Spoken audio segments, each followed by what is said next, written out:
All right. Also, the big players in media are often fighting to keep viewers loyal, and with companies like Facebook now getting in on live video games, there's even more competition. Joining us now is Field Garthwaite. He's the CEO of IRIS.TV, and he joins us here now. It's great to have you here, my friend. Thank you for having me. How are things with you on this Friday? Good? Excellent, yep. Okay, awesome. Okay, so look, in a market where everyone's competing for eyeballs, how do you compete against Facebook? How do you compete against YouTube? Because it seems as if all the traffic is increasingly going to those two giants.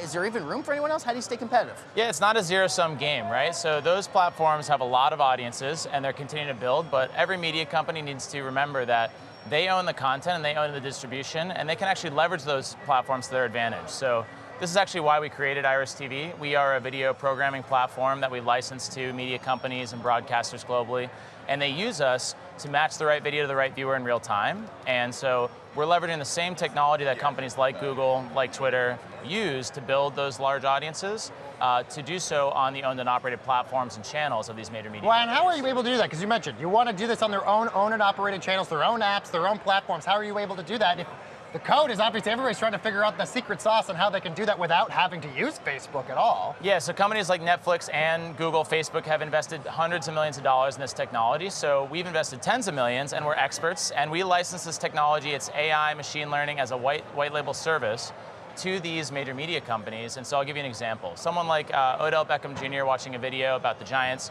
IRIS.TV will see that title and those key string of terms. We know that he's on the Giants, NFC East, NFL, sport, and then the publishers can actually set business rules. They can manage their programming, and we're constantly learning when you watch a video of, say, the dozens of videos about Odell Beckham Jr., which ones perform well, which videos people skip, thumbs down. Our company was actually the first one that put skip buttons, thumbs up, thumbs down into video players.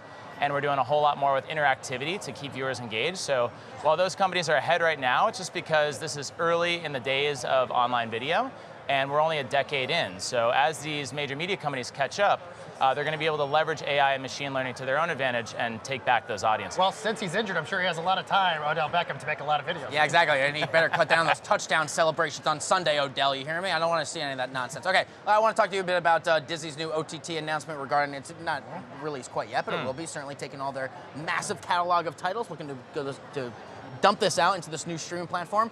Is this a good idea in your estimation? Your thoughts on the Disney element to this, and how do you think your product offering is different from what we might see out of the House of Mouse? Yeah, so I can't comment on the markets around it, but I think acquiring BAMTech was a smart move, and their deal with Marvel is probably going to be the last deal that we see Disney do with Netflix, certainly for their best premium catalog. And more we're going to see networks move away from platforms like that and actually start to window and manage platforms like they did in the past, right? There used to only be live television, reruns, then VHS, and now we have all these streaming services that you can window and manage.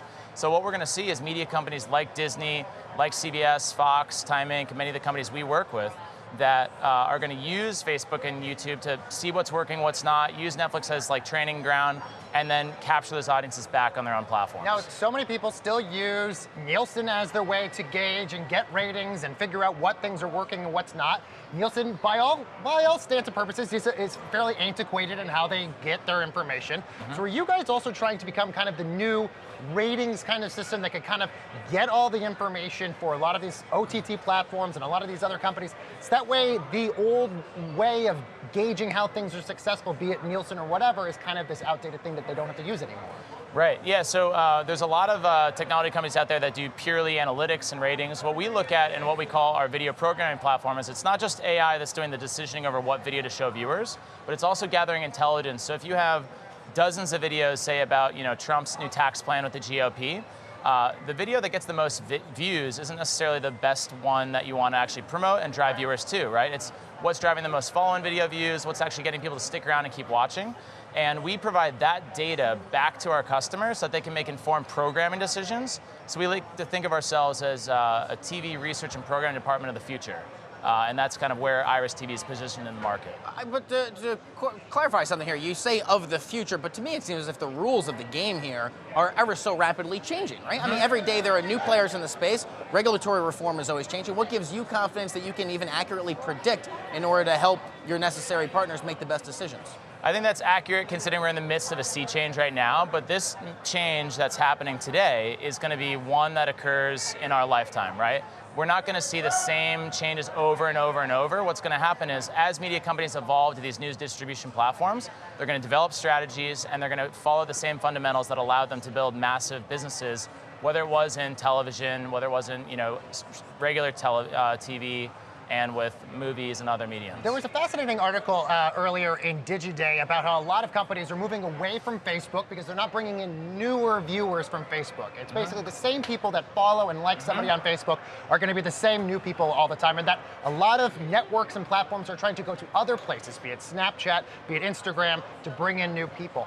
One particular platform DigiDay mentioned that people are interested in is Apple News. They think that's the new platform that's going to get new people in. Do you agree with that?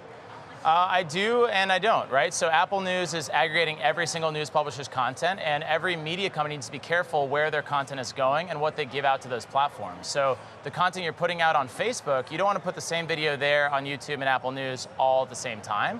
And if you do, especially when you have, say, an exclusive interview or you have a show that you want to make sure that you monetize and make the most revenue off of, you don't want to actually distribute it everywhere, but you rather want to use those platforms to your advantage.